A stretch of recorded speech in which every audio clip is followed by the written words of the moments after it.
Welcome to the Reasonable Boy Politics Podcast 0014, the Blair-Starmer Project.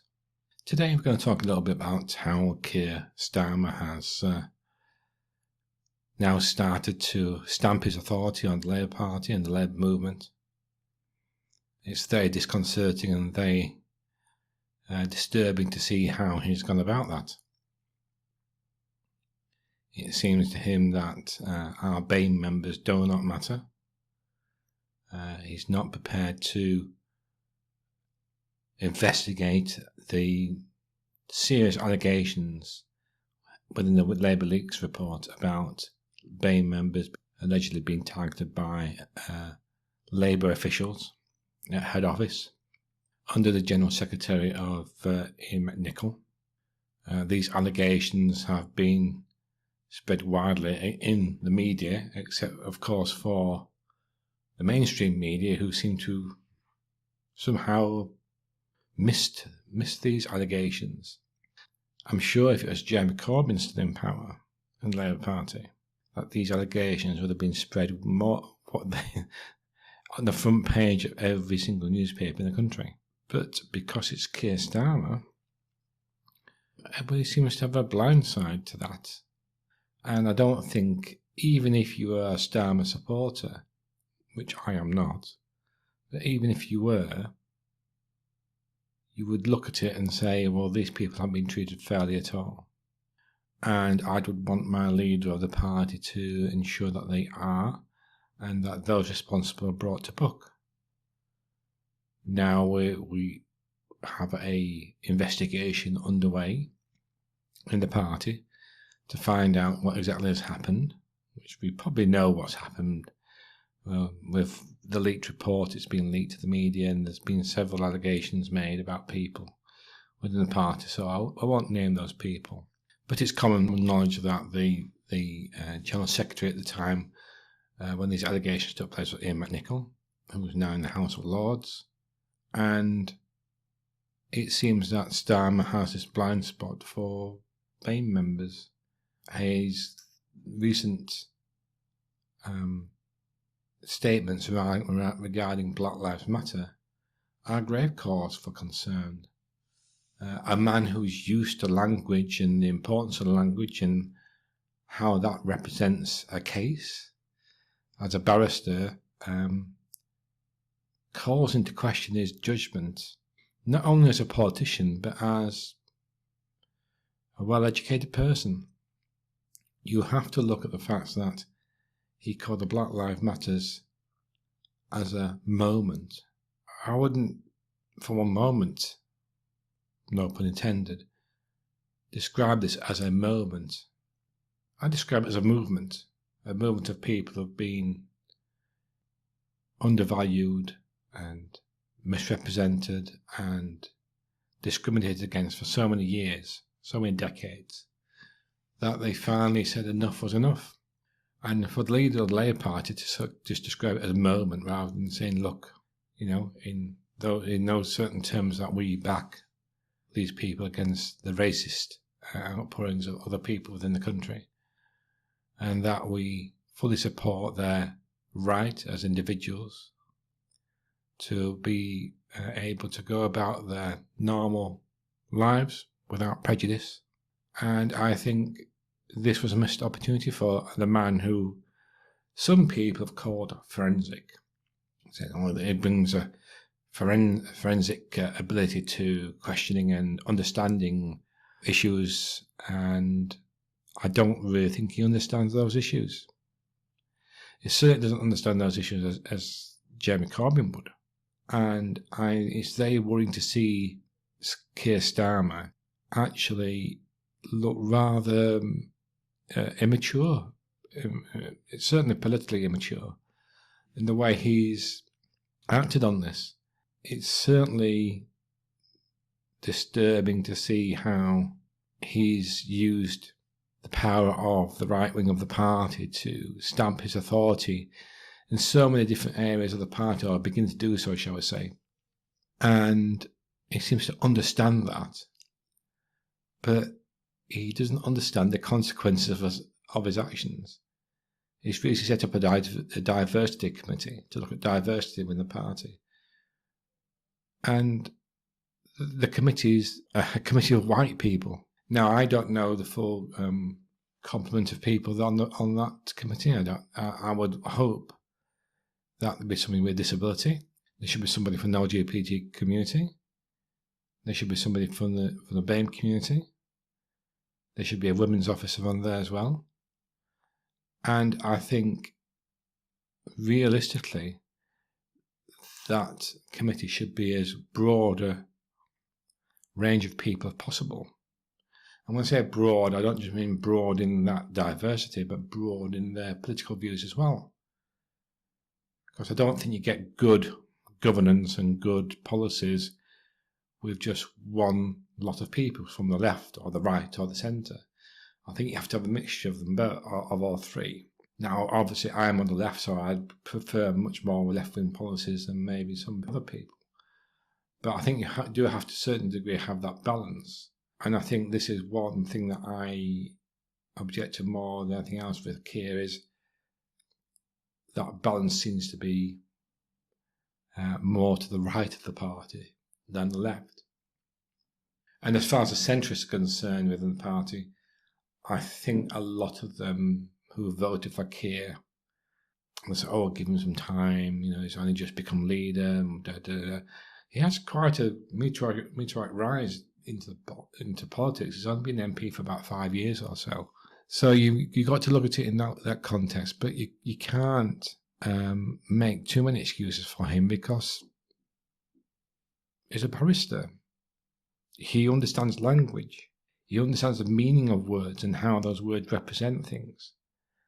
And so for me to see him in so many scenarios not using that language appropriately and really not considering what he's saying to people, I find it very, very disturbing and very incomprehensible in some respects, because of his, as a barrister, you should know what language means.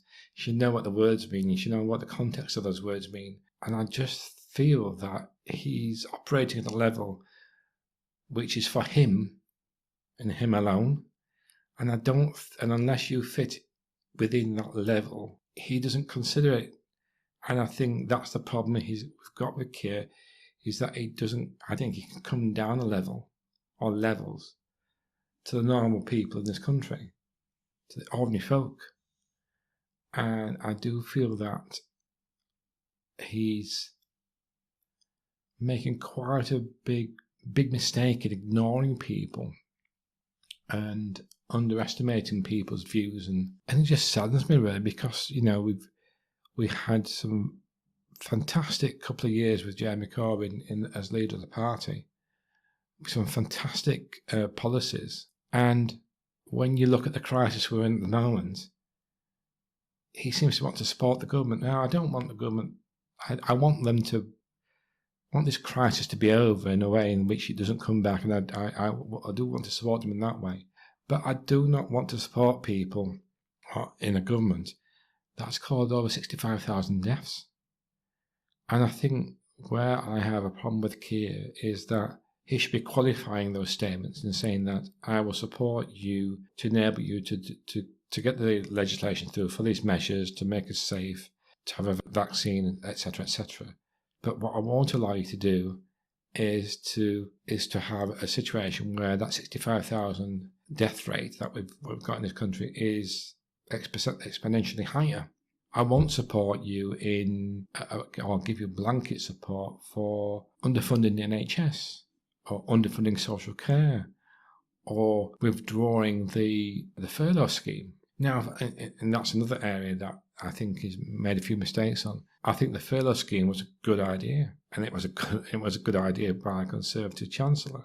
And I think millions of people, if we're not careful, unemployed. And I think the furlough scheme has to be done in such a way that it enables businesses to get back to work, employing people. But that furlough scheme should say pay 50% of the wage rather than maybe 90%, but give businesses a helping hand with that. Cancel the rates for a year, so businesses can get on back on track. But there are those businesses, especially in the hospitality trade, that are going to suffer a great deal. And I think it's those areas that are travel, tourism, hospitality are going to suffer really, really hard. And I think that they should have a level of support which is commensurate with the problems they're going to have. So I think they should have 100% furlough, the costs involved.